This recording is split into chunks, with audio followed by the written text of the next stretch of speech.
It's okay. I'm Liam Kelly from the Institute of Asian Studies at University Brunei Darussalam, and I'm here talking today with Meredian Alam from the Department of Sociology and Anthropology in the Faculty of Arts and Social Sciences at University Brunei Darussalam. And we're going to talk about his research. Yeah.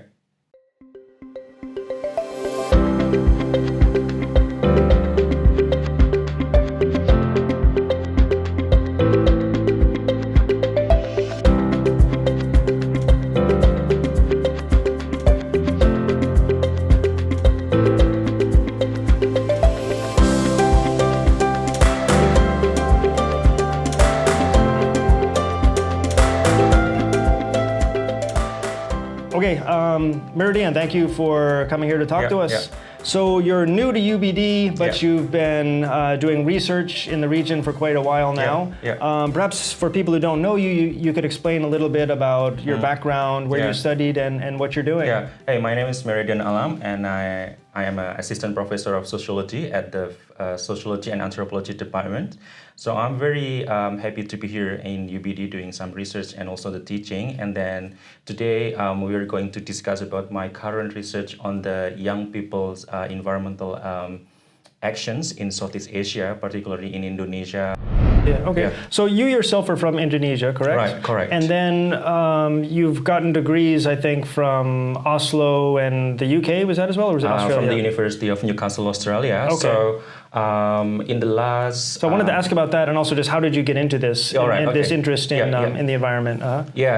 So I have been, keen on the environmental issues since I was undergraduate students back in Indonesia in 2007, and then since then I was working at one of the oil and gas company as in a sustainable development department and also public relation departments, and since then the field where I work for give me sort of a hands-on experience on how the grassroots communities, the local communities, the young people are really disenfranchised because they live in very close to the local, very close to the the oil reservoir, but then their livelihood are just not quite wealthy enough. So then that's one of my concern why I took interdisciplinary environmental science since then, and now this interest grows rapidly until I completed my PhD at University of Newcastle, Australia, under the University Postgraduate International Research Scholarship, UNIP-RS, and also you on RCC 50/50 at the Faculty of Education, Art, and Social Science. So that's really interesting. So your interest, I mean, in some ways you've seen this from both sides then. Right. You were working for an oil and gas company, but then aware of the effects that it was having, say, on the local community. That's really fascinating. And so in that sense, you probably understand or sympathetic with both sides and kind of understand what their issues are. And so from that background, what was it that you researched, or your main research for your dissertation? My current overarching questions for my dissertation is that why young people in Southeast Asia, particularly in Indonesia, are engaged in the public space HIRIS activism. So in 2012, there was a environmental struggle, what we call as a Babakan Siliwangi struggle. So Babakan Siliwangi is a lush forested areas located in the city of Bandung, and then I was visiting this forest in the end of I think 2012, and so at that time I didn't realize that the struggle has just started and gained tractions among the young and old environmentalists in Indonesia.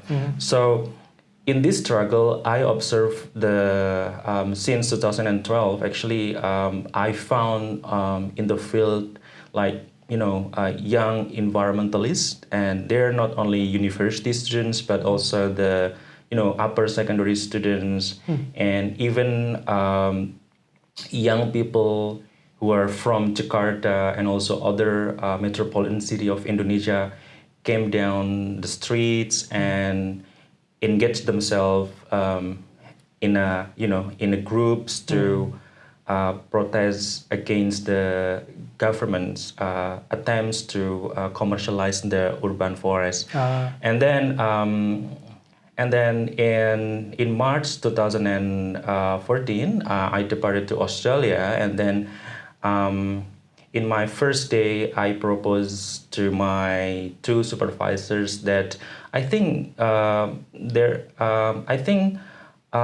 research on the young people's involvement in the sort of like high-risk activism is quite rare, and I guess I'm sorry. Why is it called high-risk activism? High risk. Yeah. So high risk actually it's not a radical one. So sometimes people are getting misled with this term because they think high risk is something radical and quite dangerous to the public security and so on. But high risk actually is because when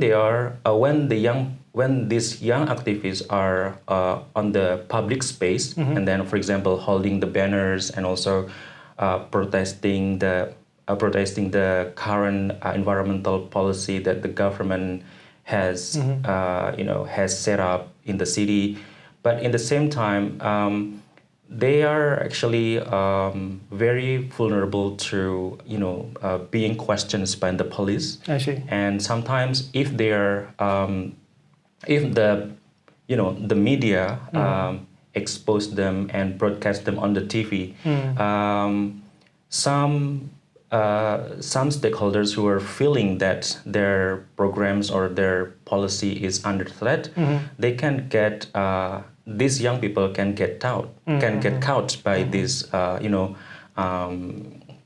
by those who are not accepting their ideas to rehabilitate the environment.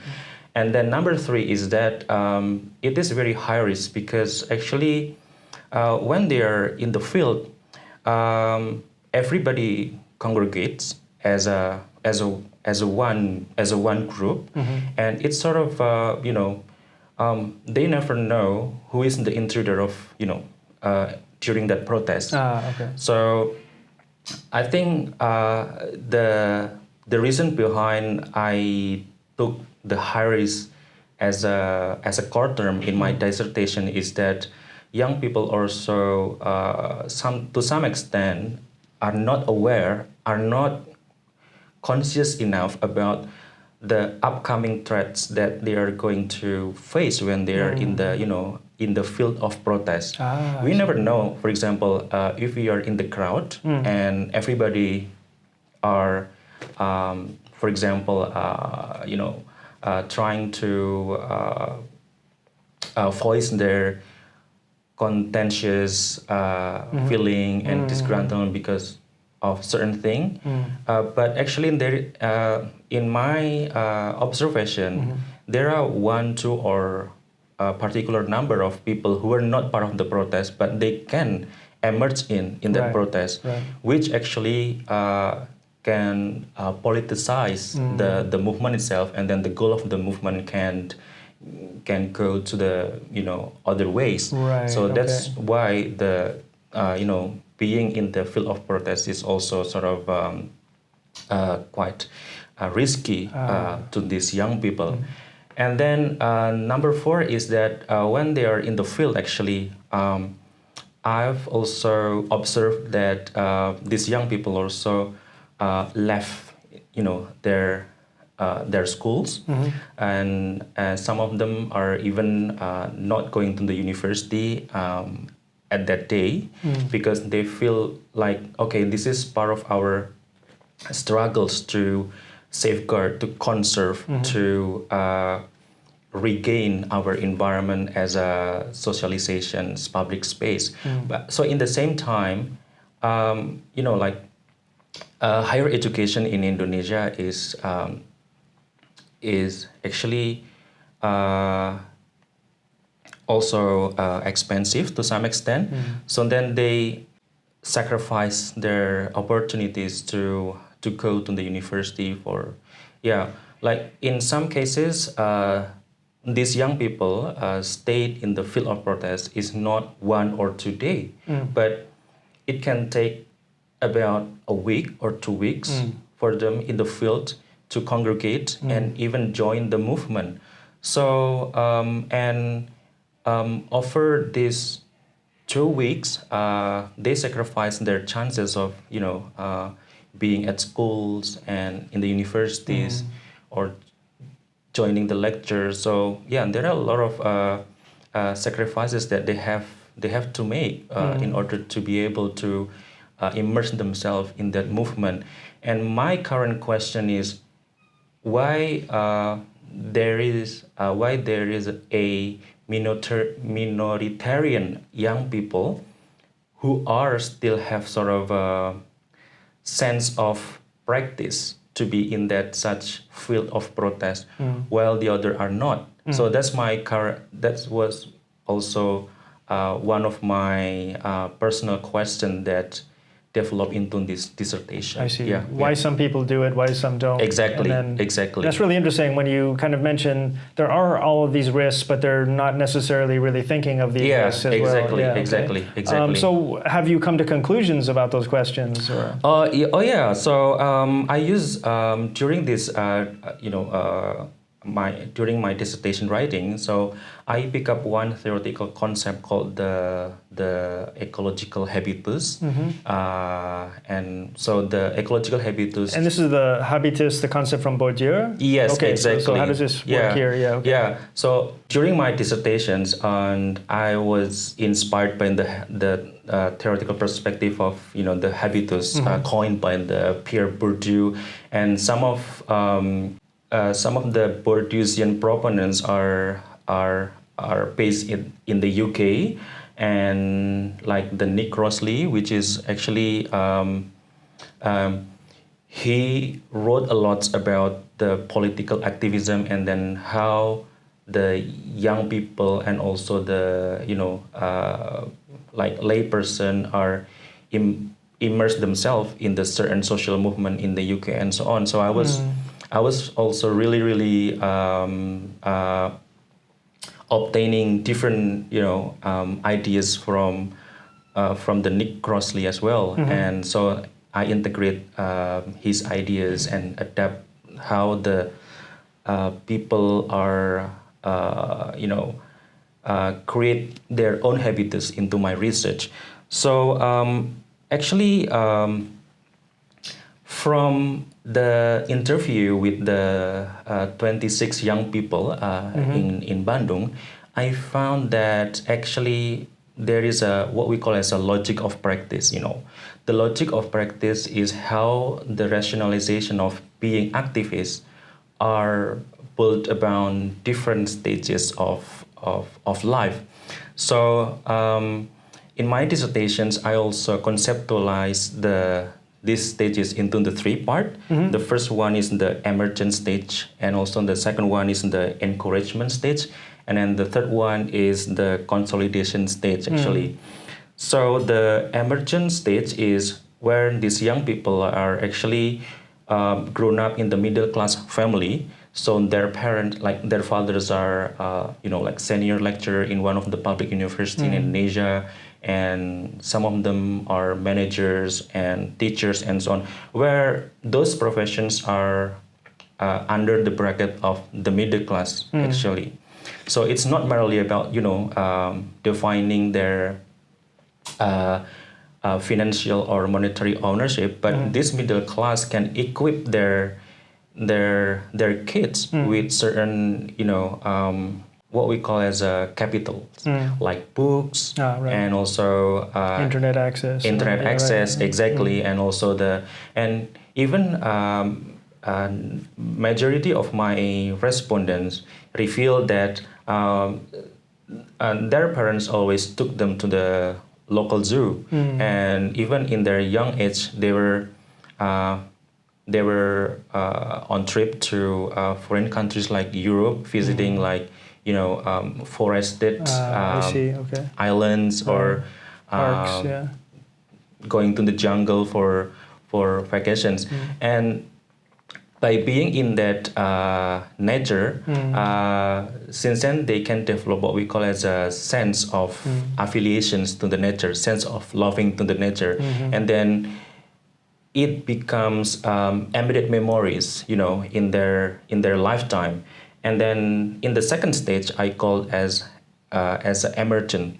So the emergent is where actually these young people are engaged in the significance of others. So what I mean significant of others could be organization, could be environmental organization, could be environmental club, could be, maybe to some extent, they also share with me about the nature lover club back in Indonesia.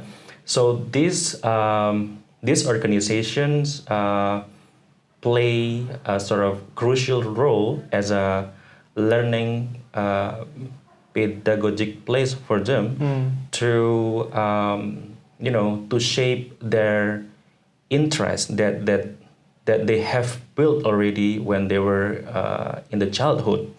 And during the encouragement as well, one of the important key theme I found is that they join environmental movement organization groups called the Greenpeace.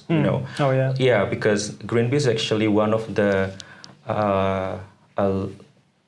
large environmental organization in Indonesia, and young people considered Greenpeace as one of the most reputable organization. So they feel sort of very, very proud of being member of Greenpeace. And then these activists, in the end, I found that Greenpeace also educate them through what we call as a non-violent direct action. It's sort of like environmental actions training kind of thing in the separate locations, and it took place near the forested islands in one of the region in the West Java, and their involvement in their NVDA really give them sort of skills and also the social competence on dealing with the certain obstacles when they are on the public space, for example.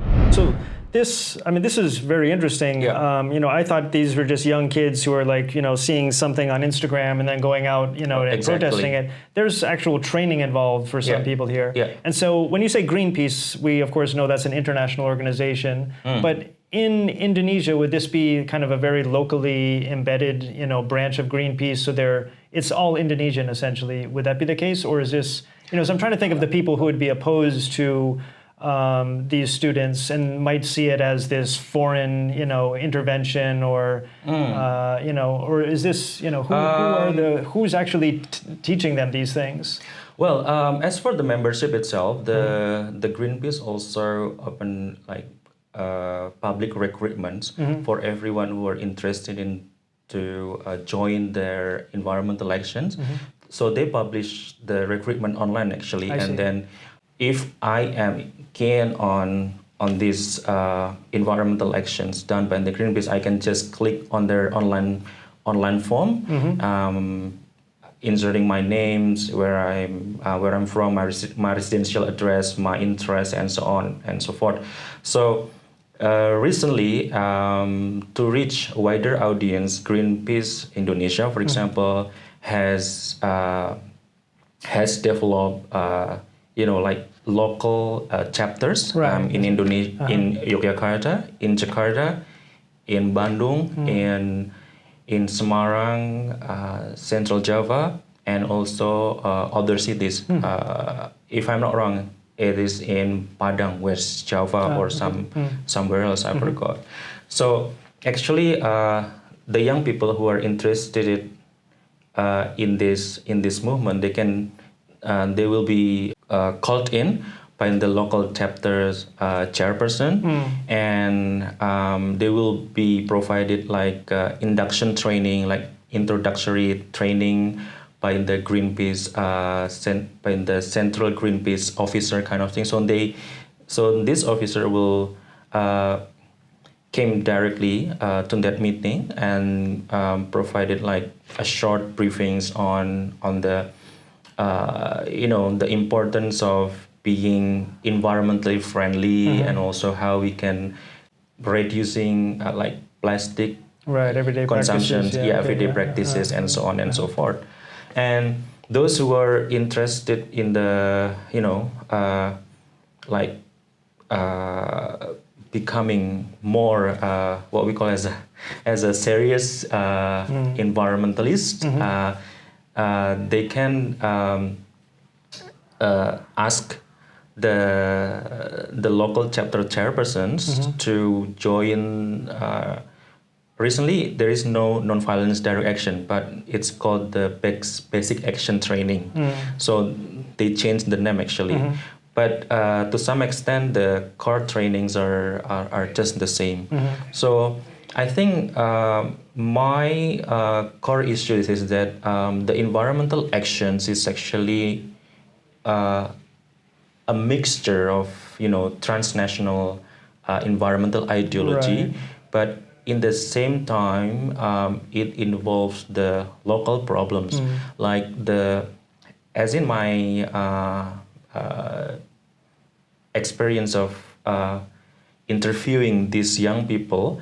So the way they advocate the urban forest, like how they set up the social media account, like the Instagram and also on the Twitter, and then how they like the word choices that they put on their Instagram and their Twitter, and then the way they set up like security for their members and so on and so forth, are actually inspired from the previous experience. And this is actually the things that they don't learn in their current university level educations or in the local level, but they actually learn from outside.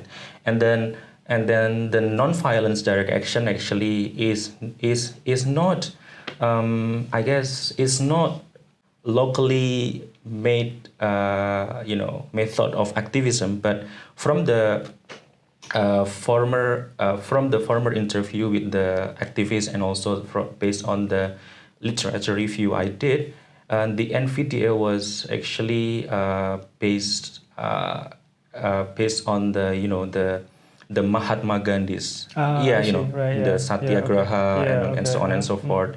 And some environmental organization adopted as way of advocating environment without committing violent actions. So they do so peacefully. It's called the NVDA. So that must be what in this consolidation phase you talked about. So well, you have a very timely, research interest, and you're focusing on a exciting topic, an exciting age group, and so we look forward to learning a lot more from your research in the future, and hope you come to the Institute of Asian Studies to give a talk sometime soon. Okay. All right. Thank you for having me today. Thank you, Meredian Alam, our new addition to the Department of Sociology and Anthropology and the Faculty of Arts and Social Sciences at University Brunei Darussalam. I got it right that time. Okay. Thank you. See you.